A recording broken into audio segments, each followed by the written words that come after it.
অবশ্যই এয়ারপোর্টে তোমার প্লেন যেই সময় ছাড়বো তার 3 ঘন্টা আগে হাজির থাকবা। এয়ারপোর্টের ভেতরে ঢোকার পর তোমার সব ব্যাগ স্ক্যানিং মেশিন দিয়ে চেক করা হইব। ব্যাগে কোনো বিপজ্জনক জিনিস আছে কিনা তা পরীক্ষা কইরা দেখা এয়ারপোর্টের সিকিউরিটি অফিসার তোমার শরীরও চেক করব। তুমি ঘাবড়ায়ও না কিন্তু। চেক ইন চেক হয়ে গেলে তোমার নিজের এয়ারলাইন্সের কাউন্টার খুঁজা বাইর কইরা লাইনে গিয়া দাঁড়াবা।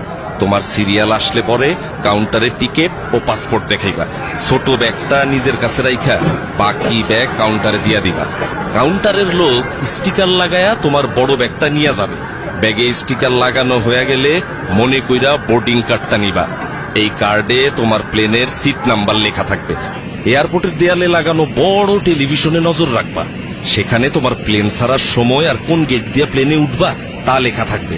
টেলিভিশনের স্ক্রিনের সাথে ফ্লাইট নাম্বার, গেটের নম্বর মিলে আনিবা। বিমানবন্দরের আনুষ্ঠানিকতা। টিকিটের সাথে যে এম্বার্কেশন কার্ড মানে যে ফর্মটা দেয়া হয়েছিল তা মন দিয়ে পূরণ করবা। ইমিগ্রেশনের বাইরের এলাকায় একটা কাউন্টার আছে, এরে কয় প্রবাসী কল্যাণ ডেস্ক। এইখানে যারা বিদেশে চাকরি করতে যায় তাদের সাহায্য করা হয়। দরকার হইলে ডেস্কের অফিসার তোমার এম্বার্কেশন কার্ড পূরণে সাহায্য করবে। ইমিগ্রেশনের গেটের ভিতরে আর একটা প্রবাসী কল্যাণ ডেস্ক পাইবা। ওইখানে স্মার্ট কার্ড দেখা আঙ্গুলের ছাপ যাচাই কইরা তোমার এম্বার্কেশন কার্ডের উল্টা পাশে সিল দিবে। এরপরে তুমি যাইবা ইমিগ্রেশন কাউন্টারে। এইখানে ইমিগ্রেশন অফিসারের কাছে তোমার পাসপোর্ট, ছাড়পত্র, ভিসা, পূরণ করা এম্বার্কেশন কার্ড জমা দিবা। ইমিগ্রেশন অফিসার তোমার কিছু প্রশ্ন করতে পারে, ভয় না পায়া সব প্রশ্নের উত্তর দিবা। আপনার বাবার নাম কি? মোহাম্মদ আলী আকবর। বিদেশে কেন যাচ্ছেন? চাকুরি করতে যাইতেছি, ওয়েল্ডিং এর কাজ। কম্পিউটারে রেকর্ড রাখার জন্য ওনারা তোমার ছবি তুলতে পারে, এতেও ঘাবড়ানোর কিছু নাই। সব কাগজপত্র ঠিক থাকলে তোমার পাসপোর্টে উনি সিল দিয়া বিদেশে যাওয়ার অনুমতি দিয়া দিবেন।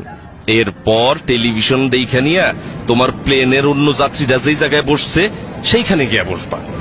বিমানে বোর্ডিং। বিমানে ওঠার জন্য ইংরেজি আর বাংলা দুই ভাষাতেই ঘোষণা দেয়। বিমানে ওঠার ঘোষণা দিলে বোর্ডিং কার্ড হাতে নিয়ে লাইনে দাঁড়ায়া ধীরে সুস্থে প্লেনে উঠবা। প্লেনে উঠার পর বোর্ডিং কার্ডে লেখা সিট নাম্বার খুঁজা সিটে বসবা।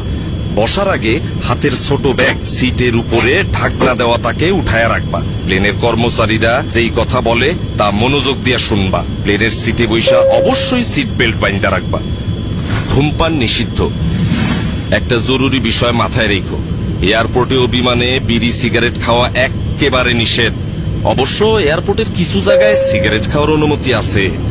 বৈদ্যুতিক যন্ত্রপাতি। প্লেনে ওঠার পর মোবাইল ফোন, রেডিও, ক্যামেরা সব বন্ধ করে দিবা।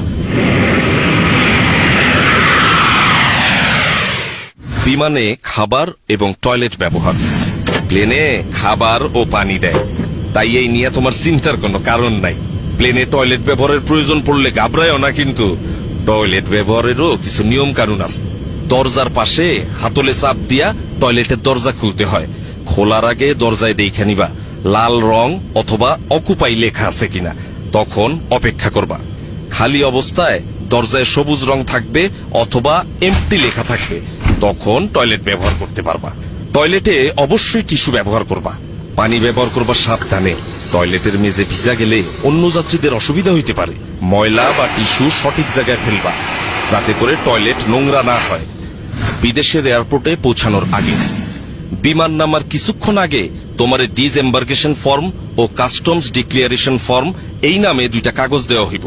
ডিসএম্বার্কেশন ফর্মে যেই দেশে যাইতেছো সেই দেশে তোমার নাম ঠিকানা লিখবা। আর কাস্টমস ডিক্লিয়ারেশন ফর্ম হইল তুমি যদি ওই দেশে এমন কোন জিনিস নিয়ে যাও যার জন্য ট্যাক্স দিতে হবে তা জানানোর ফর্ম। ফর্ম পূরণে কোনো অসুবিধা হইলে বিমানের লোক অথবা পাশের যাত্রীর কাছ থেকে সাহায্য চাইতে পারো। বিদেশের এয়ারপোর্টে ইমিগ্রেশন। প্লেন থেকে নামার পর ওই দেশের এয়ারপোর্টে ঢুইকা দেখবা সামনে ইমিগ্রেশনের লম্বা লাইন। এইখানে তোমার ওই দেশে ঢোকার অনুমতি দিব। লাইনে দাঁড়াবার সময় 5টা জিনিস অবশ্যই নিজের সাথে রাখবা। 1 পাসপোর্ট, 2 ভিসা, 3 চাকরির চুক্তিপত্র, 4 পূরণকৃত ডিসএম্বার্কেশন ফর্ম, 5 পূরণকৃত কাস্টমস ফর্ম।